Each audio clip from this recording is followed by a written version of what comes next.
Hey, you beautiful people, time for Q&A session, live Q&A session, answering all your questions that you have asked about leaky gut.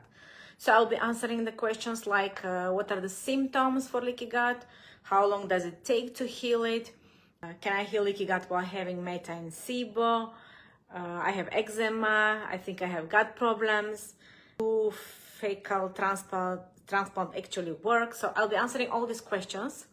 For those who don't know me, my name is Elizabeth. I'm a nutritional therapist and help people heal their gut in a step-by-step structured process that must be followed strictly. Okay, so let's start with the first question. Brenda is asking, how long does it take to heal leaky gut and the chronic bloating that comes with it? Okay, so first I will answer the symptoms. So we need to separate what is leaky gut and what is the bloating. This is different things.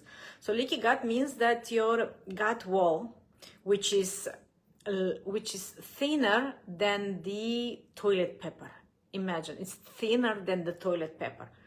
So it's very easily to be damaged from toxins, from viruses, bacteria, food that we are eating, sprayed food, pesticides, herbicides, from everything. All of this is damaging slowly, and it takes to develop leaky gut. It takes years.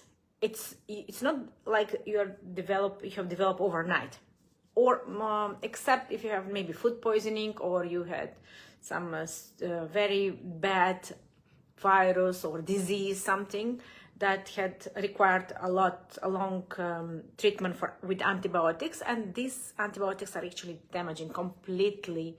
It's like an atomic bomb in your intestines. So what are the symptoms? The symptoms from having a leaky gut is when these toxins and viruses, they leak through the gut wall, which is already damaged, and cause inflammation everywhere inside the body. So there are a lot of symptoms. It's different symptoms for everybody. So it can be from skin rashes, from fatigue. The first symptom is actually fatigue. There is inflammation in your body. That means you feel fatigue, you feel tired, and your body is fighting something which has leaked through your leaky gut. And maybe back pain, kidney issues, UTIs, recurrent UTIs, brain fog, skin issues, as I said, maybe thyroid issues. Any symptom or autoimmune disease is caused by having a leaky gut for a prolonged period of time. But some people, maybe they don't have these symptoms, but they have bloating or SIBO or small intestinal bacteria overgrowth, which means you have more of the bad bacteria overgrowth in the small intestines, which is after the stomach. Okay, after the first digestion step, the next one is small intestine, and afterwards is the colon. So usually when we have bloating, what we do, normally we go to the doctor to see why we have bloating. The doctors will give you some medication, and maybe they will tell you have IBS, which means nothing. Your bowel is irritable. That you already know that it's irritable. So bloating, when we have bloating, it doesn't mean that we automatically have leaky gut, okay? So it's different thing. But maybe you have both. I used to have them both. So when you have SIBO and a leaky gut, so you need to heal them both, okay? And how long does it take to heal leaky gut and SIBO? That, as I said, you have developed this problem with years. It didn't come overnight. So healing is different. For the person who had maybe for a few months symptoms, the healing will be much faster. For the person who was sick for many years, maybe it can take longer. So if, let's say with my program, if following it exactly step by step, as we do it in the program, it will take, normally it should take like from few months up to a year maximum, okay? It depends if you're following it strictly. But if you're doing it on your own with trial and error, it can make years and years and years, and sometimes it can get worse, and then you're frustrated why it's not working, because it needs to be done in a proper way. So we are following the 4 steps, and these are, I will tell you now. The first one is eliminating the triggers. The next one is healing the leaky gut, so healing, regenerating the cells, healing the gut wall. The third one is after we heal the leaky gut, then the gut wall, then we bring the good bacteria, and the last step is healing them. And during the whole this process, we are doing gentle detoxification of all the toxins and cleaning the cells, which then they can regenerate in a healthy cells and give you health, good health. So how long does it take is, as I said, is individual.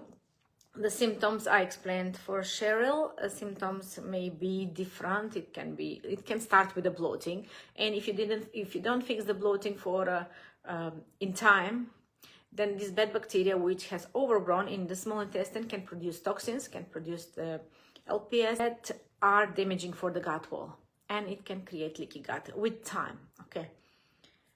Then Ashley and Elena is asking, can a gallbladder removal cause leaky gut? The answer is no. So this is completely different. So removal of gallbladder, it doesn't have any effect on having a leaky gut. So leaky gut, as I said, is your gut, your colon, your intestines are leaking. So gallbladder is something, it's like a storage for the bile, which comes from the liver. So liver is producing the cholesterol and the bile and everything else that is working, and it's sending it to the gallbladder for storage. So what gallbladder do? When the pH in the stomach, when we eat some food, is in the right number, between 2 and 3 pH, where the proteins are digested in the stomach. So when the pH is right, then it sends signal to the gallbladder to release the bile. So the second step of the digestion is with the bile acids and digesting the fats and taking the fat-soluble nutrients. That's the second step. But when the gallbladder is removed, then there is no more storage, so the bile goes straight from the liver, and it's constantly being released. So it doesn't have to do anything with the leaky gut. So it doesn't mean that if you don't have a gallbladder, you will develop leaky gut. It's not connected at all. But the question here, you may ask yourself, why was your gallbladder removed? Were there stones in the gallbladder? That means that there was clog there. Something was clogged. So the bile was not releasing bile. Maybe the stomach acid was not in the right place, right pH. So the signal was not sent. So it's all connected. And then we have a clog of cholesterol and toxins and everything were stuck in the gallbladder. They were not released, so you didn't eliminate them. Maybe you had constipation or something. So the question is why we have the gallbladder stones in the first place. So we need to change something.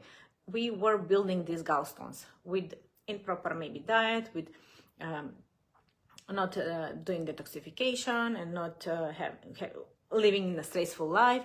This is all connected. Okay, but removing gallbladder doesn't cause leaky gut. Okay. Liz was asking, can I heal leaky gut while I have methane SIBO, or do you need to heal SIBO first? Yeah, I understand. So maybe you have symptoms, different symptoms, and one of them is SIBO. You have bloating. So you don't know whether to fix the bloating first or whether to heal the leaky gut next. And usually when we have some symptom, we are after this symptom and we want to fix this symptom, right? We don't want to feel bloating. We don't want to feel heavy and pain and distended. But the SIBO, having SIBO for a prolonged period of time can cause leaky gut and can cause another symptoms, and you will just chase the symptoms. What do you think? So you will just try to fix the symptom, the skin issues, or try to fix the fatigue, try to fix the thyroid issues or the bloating only. So you will never end if you're just chasing the symptoms. The thing is that healing this methane SIBO that Liz is asking is actually bacteria, more of the bacteria who are producing methane gas. So there is methane and sulfur, and so methane producing bacteria are normally causing constipation. So most probably you have constipation, and these bacteria are overgrown in the small intestine. So why the bile was not produced? That's the question we need to ask. So while the bile was not produced, allows the bacteria to overgrow in the small intestine. and cause SIBO, right? So that one we need to fix. And when we fix the bloating, the SIBO, how long does it take? It can take, when I work with my clients, it takes 1 or 2 weeks and the bloating is gone. So if done properly, okay? So in the same time, we are healing the leaky gut. In the same time, we are addressing the inflammation. In the same time, we are addressing the sympathetic and parasympathetic, because all of it is interconnected. You cannot just go and fix one thing, only one thing first, and then you think that the rest will follow. So it's not like that. So we have to address all these things because they're all interconnected. So if you have prolonged time methane SIBO, bloating, and it's not fixed in time, this will develop leaky gut. So this bacteria overgrowth will produce toxins and it will damage your gut wall, which is, as I said, thinner than a toilet paper. It's very fragile. Okay, so I answered that question that Kathy is asking. I think I have gut problem. I have eczema all over my face. What would you do? Thank you. So I don't know what kind of gut issues you have. You didn't mention any gut symptoms, so I don't know. But eczema can be histamine issue. So this is like a reaction of our mast cells. Mast cells are part of our immune cells. Like we have B cells, T cells, natural killer cells, macrophages, dendritic cells. There are different types of immune cells. So mast cells is the first defense in our digestive system, and they're producing histamine. Histamine, when they're releasing histamine has a lot of reactions and benefits in our body. Like one of the most important, histamine is triggering production of gastric acid and the pH to be right in the stomach. So if you don't have the histamine, then the pH won't be right. So every cell in the body has its own function. So if you have an eczema, that means you're reacting to this, mast cells are overreacting, or they're producing more histamine than your body can handle, or you're triggering them with high histamine food. So maybe you need to eliminate there are two types, histamine containing food and histamine triggering food. You can Google that and you can find that and eliminate that. So the excess histamine, normally inside our gut wall, we have like a hair, small hairs, like fingers, you know, and these are called villi, and these villi, they produce DAO enzyme, diamine oxide enzyme, which is digesting the excess histamine which is produced from the mast cells. But if our gut wall is damaged and the villi are completely gone, so there is nothing to produce this DAO enzyme and to digest the excess histamine. So we need to heal the gut wall. We need to regenerate the cells. We need to bring back this villi so they can naturally digest the excess histamine in the gut. Okay, and this usually you can take DAO enzyme as a supplement, which can help before the food. And usually this eczema is also connected with a yeast infection. Okay, maybe you have yeast or candida or any kind of infection which is fed by the diet. The diet which is feeding this kind of issue is sweets, sugars, carbs, fermented food, as I said, this kind of thing. They can worsen this eczema. Okay. So specific diet is needed to eliminate this eczema. And I don't know about the gut problem. If you have gut problems, so we need to address everything, and gut and the eczema and the histamine, and everything must be addressed in the same time. Okay, next question. Rachel is asking, do faecal transplants actually work, and how do you know if you are a good candidate? Very good question. So I was also at this point where I had so much pain, bloating, eczema, everything. I had fatigue, thyroid issue, brain fog, you name it, I had it. And I was going to this road because nothing was working. And I was planning to do faecal transplant and searching and options and how to do it, what to do it. I was thinking to take from my husband because for him, nothing was bothering him, you know, he was good. But after a lot of research, I saw that when you get the faecal transport from somebody, whatever they have like a storage in the hospitals, this faecal transplant contains all the bacteria the proportion and everything that that person had. We know that all these bacteria which are in somebody's stool is making either good health or bad health. So if you have more of the bacteria who maybe creates depression or creates anxiety, or it has ADHD, or it has, I don't know what kind of genes, because the genes of the bacteria are what we are, what we are made of. So if we have our character, our mood, our genetic, it's from the bacteria in the colon. So if you take from somebody else, so you will get the same issues that this person had. And you don't know which one, what diseases, what genes, what faulty genes he has, or what kind of lifestyle and what this person had. So I didn't do that. So I don't know what is the procedure to be a good candidate, or how the hospitals are doing that. But I'm good. I'm happy that I didn't do it. So I pursue with the proper diet and following the right steps. So I didn't have a need. So my bloating eliminated, my skin cleared up, my brain cleared up. At the end, I cleaned from parasites. So I did everything step by step, and everything can be healed. Okay, so don't think that you're doomed and like you're chasing symptoms and you cannot never heal. It cannot be done. Well, there is one person, anonymous, asked about the some parasite. Yeah, I just mentioned briefly. So parasites, we all have parasites. So don't think that you don't have. I thought I did so many tests. The test showed I don't have any parasites, and I thought I'm safe. But the parasites are living if the environment is convenient for them to live.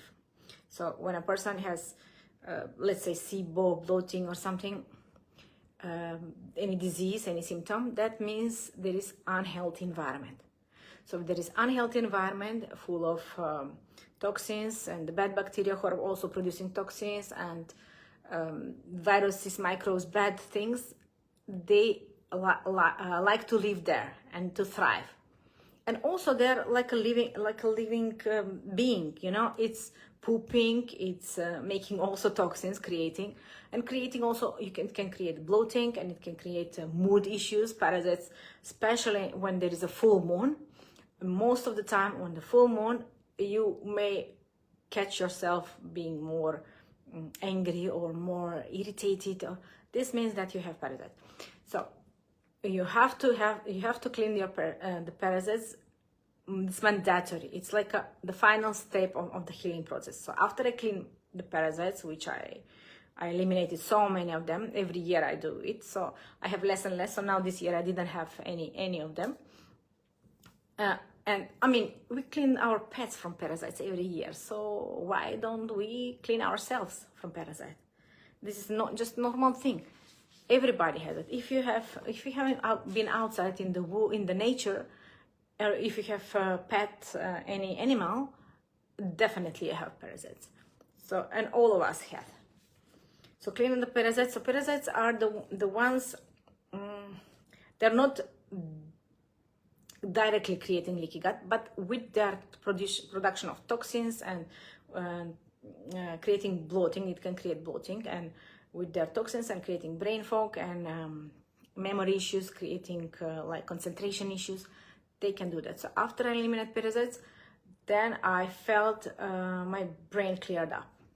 Okay, so the parasites are a very important step in the healing process. So that we need to do in the last. But it's not done like over time. We after I clean parasites, like after a few months, I noticed that my brain was much more clear. I can concentrate, I can think clearly. Before, when somebody asked me something, I needed time to think and to answer, to know what to answer, to reply. Especially because my English is not my mother tongue, so I needed a lot of time to answer. But after I clean the parasites, immediately you can see the brain is clearing up and your concentration and memory, and this is very important. As we age, I mean, the doctor says, as we age, our brain is declining. It shouldn't be like that. And your brain can function in maximum capacity if you do the right thing for it. Okay, so I saw other questions being asked also about the leaky gut just yesterday, but those one I will answer in my next Q&A live sessions, and keep them coming. Okay, so just keep the questions coming and I will be happy to elaborate and answer. If you have any more, something is not clear, just let me know and I will explain. So that was all till now. If you want to contact me, you can just send me a message and ask me any questions. So we want to help you to focus on complete healing, not chasing the symptoms. First you heal SIBO, then you heal, I don't know, thyroid, then you heal fatigue. So all of that must be done in the same time. But first thing is just reducing your symptoms. This is my aim in the beginning. That's the first. So reducing the pain, the bloating, to normalize the stool. This is very important. If we have normalized stool, if we don't have bloating, if we don't have bad bacteria growth, that means that digestion is working perfectly fine. And this is the first thing which will show that you're on the right track. And then the next will slowly follow. And eventually you will reach there completely to be healed. All the symptoms, thyroid will normalize, the kidneys will, the back pain will be gone, the skin will be cleared. This is what I'm experiencing, and I'm with all my clients that until now that I had, they're reporting to me that their season allergies are gone, and they can eat again the food that they have eaten before, and they were triggering symptoms, but now they're not. So this is where we want to reach for everybody. If you need help, you can freely reach out and send me a message. Okay, love you all. See you next time. Bye-bye.